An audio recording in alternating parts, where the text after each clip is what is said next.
You will encounter many things on your dragon's path, like emotions, like feelings and new instincts and everything that is new to you.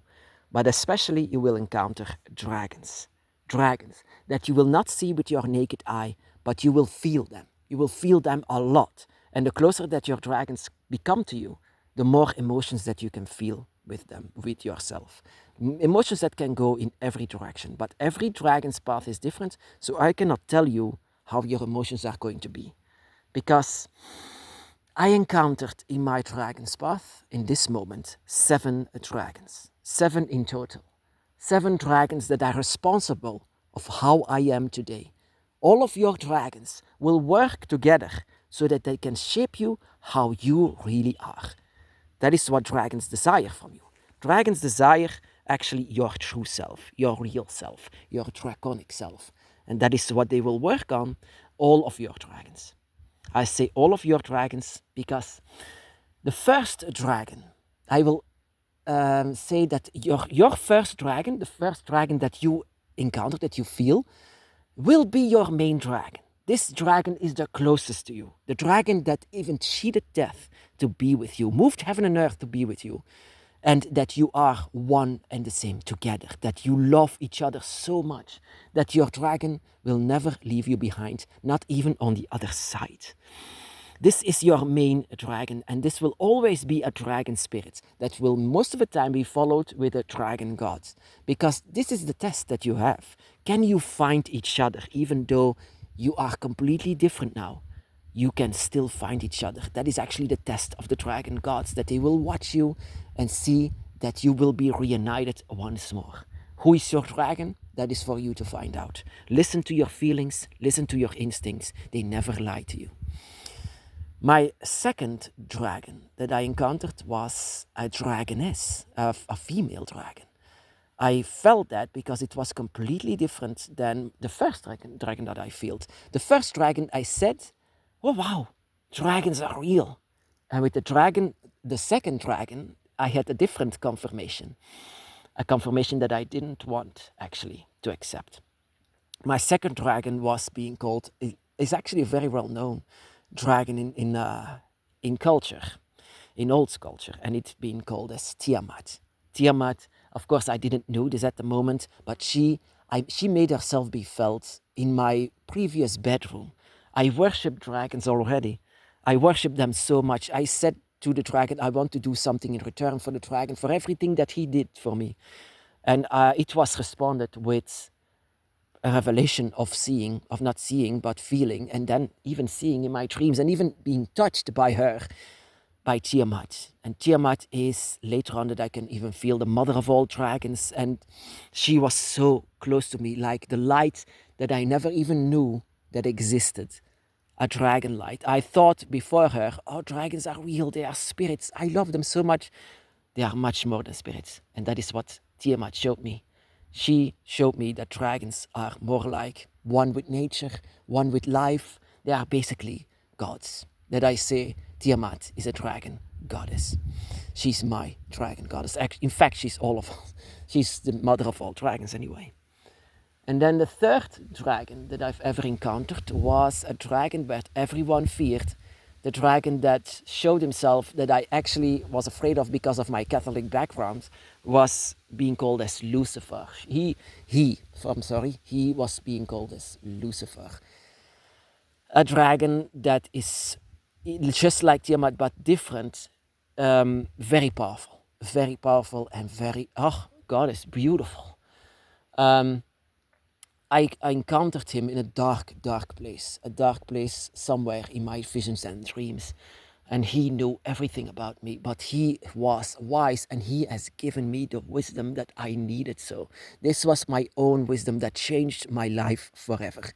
With the first dragon, it changed my life to become a dragon, which the Tiamat, it changed to know who I actually am, because she touched me in my chest saying, you have a dragon spirit. And the third dragon was Lucifer, and he showed me dragon wisdom, the wisdom that I needed to move on with my dragon's path. And of course, with my Catholic background, I was a little bit like hesitated. but he knows everything. He didn't lie. He was. All of these religions are always pushing us away from dragons, but Lucifer is an amazing dragon. If not even a dragon god, he was so powerful to feel it. And the fourth dragon that I've ever felt, he actually showed me that I'm bisexual very much. And I didn't even know this. I did. All of your dragons actually show a piece of what you really are. And this black dragon that I can say showed me very much that I am very free on every side, you can say. But I'm not going too much in details because that is a bit like for myself, very powerful as well, but he was a dragon spirit, not a dragon god. He was a dragon spirit, and he showed me that I'm not really just a dragon spirit, but I had a history with him, a history before it. My spirit had a history before it with him, showing me I was not always what I am now. The next dragon that I encountered was Fafnir. Fafnir, the one that is born like a human, but eventually became the dragon that his spirit was that of a dragon, and he was cursed. He changed into a dragon, not having his whole own mind anymore, and he showed me something different. Dragons are very, very well known that they are breathing fire. Well, Fafnir is the god of fire, but how is he a god? He's born like you and me. Well, that is just it. He always was meant to be the god of all fire, but not truly fire, because whenever I encountered him, I was worshipping the fire, the flame, like he was. And he responded to that. He responded to my ritual that I did. And I was so happy, Every time when there is a new dragon, I'm so open for it. Every time it's a very different feeling, but it's all very draconic. Fafnir showed me that fire doesn't always have to be physical. Fafnir came to me as a dragon on my ritual, before my dragon altar, and the candles moved like whatever. Oh my God, it's so high that I even was doing a ritual for Fafnir. But the candles were high, very high, whenever he came. But he showed me not everything has to be physical. And he showed me once again where Tiamat touched me. He pointed to my chest and he said, that too is fire. Your spirit is fire that cannot go out. So dragon fire is something that I learned from Fafnir, that is actually a dragon spirit. A dragon spirit that is living within you, because it doesn't go out, because it always recycles. The dragon never really dies. Only the flesh dies, but the spirit moves on. That is what Fafnir actually taught me. And the one that is the last one actually was Quetzalcoatl. And my encounter with Quetzalcoatl was actually an explanation that he always was working on me. Because what is Quetzalcoatl? The god of also wisdom, but also of compassion. He was the only dragon, he was the only god, worshipped god in the Aztecs, Mexico, that didn't demand a sacrifice. Why? Because a sacrifice is not of yours. If you want to give something, then give me something of yours. If you sacrifice a lamb, if you sacrifice another human like they did, it's nothing for Quetzalcoatl. Why are you giving me something that screams in pain? That is not yours. That is not a sacrifice that you make. A sacrifice that you make is yourself, is something from yourself or yourself. And out of that response of Quetzalcoatl, I made myself a sacrifice. That is something that I recommend to all of us, showing the dragon that we trust them with all of it. Give everything that you own to Quetzalcoatl, and so that Quetzalcoatl will eventually become, teaching you the ways of compassion, the ways of wisdom and compassion. Of course, wise are all the dragons, but he showed me to be, actually, it was a collaboration with him and Leviathan. And Leviathan was also a dragon that I encountered. And those are actually all 7 of them. All 7 dragons. Leviathan, it was a collaboration between all of the dragons, making me a vegan, making me I mean, don't understand me wrong. It was a sacrifice that I needed to make, a real sacrifice, because I love meat. Oh my goddess, I still do to this day. But a collaboration with all of them dragons showed me the ways of wisdom, compassion, life. I shouldn't touch it. And really, that is what it is. All of the 7 dragons showing me what it is. And the collaboration between the darkness of Leviathan. Oh my goddess. He showed me the void in itself, showed me all of the animals and creatures that didn't want to be there but are stuck there because of what humans do.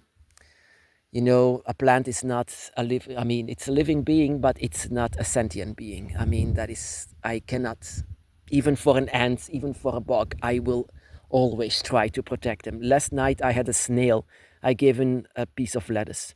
He was the happiest snail on earth, and it gives me happiness. And that is what my dragons actually made me. They made me what I am today, all of the 7 of them. They showed me a piece of myself, of where I can change, of where we should change to become much more of what we were as the dragons themselves. Dragons of wisdom, compassion, the dragon of love, the dragon of desire, the dragon of the darkness, the dragon of the light. All of them has to come together with all of the dragons that you will encounter. All of them have something to say of what you really are or who you really are.